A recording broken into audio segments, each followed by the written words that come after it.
በስመ አብ ወወልድ ወመንፈስ ቅዱስ አሐዱ አምላክ አሜን። የክርስቶስ ውድ ቤተሰቦች እንደምን ቆያችሁ? እንደምን ሰነበታችሁ? አሜን። እግዚአብሔር ይችን ዕለት ይችን ቀን ባርኮ ቀድሶ የሰጠን የአባቶቻችን አምላክ ልዑለ ባሕርይ እግዚአብሔር ስሙ የተመሰገነ ይሁንልን።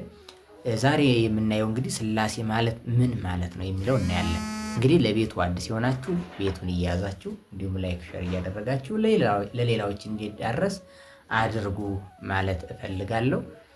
ሥላሴ ማለት ምን ማለት ነው ካልን እንግዲህ መጀመሪያው ሥላሴ የሚለው ቃል ሰለሰ ሶስት አደረገ ከሚለው የግዕዝ ቃል የወጣ ነው። ሥላሴ ማለት ልዩ ሶስትነት ማለት ነው። ምስጢረ ሥላሴ ማለት ምን ማለት ነው? ምስጢረ ሥላሴ ማለት የእግዚአብሔር የአንድነት እና የሶስትነት ምስጢር ማለት ነው። ማንም ተመራምሮ የማይደርስበት የእግዚአብሔር የአንድነትና የሶስትነት ምስጢር ማለት ነው። ልብ በሉ። ጥያቄ ልጆችን እንጠይቅ። ጥያቄ ልጆች ማን ፈጠራችሁ ስትባሉ ማን ነው የምትሉት? ማን ፈጠራችሁ? መልስ ሥላሴ ትላላችሁ። ጥያቄ ሥላሴ ስንት ናቸው? መልሱ አንድም ሶስትም ናቸው። አንድም ሁለትም አይባልም፣ አንድም ሶስትም ናቸው። ጥያቄ የቅድስት ሥላሴ አንድነት በምን በምን ነው? የቅድስት ሥላሴ አንድነት አንደኛ በመለኮት፣ በባሕርይ፣ በአገዛዝ፣ በስልጣን፣ በመፍጠር፣ በስግደት፣ በምስጋና፣ በአኗኗር። ጥያቄ ሶስትነታቸው በምንድን ነው? አንደኛ በስም፣ በአካል፣ በግብር። የስም ሶስትነታቸው እንዴት ነው ከተባለ መልሱ የስም ሶስትነት አብ ወልድና መንፈስ ቅዱስ ይባላል። አብ አብ ብቻ ይባላል እንጂ ወልድ ወይም መንፈስ ቅዱስ አይባልም።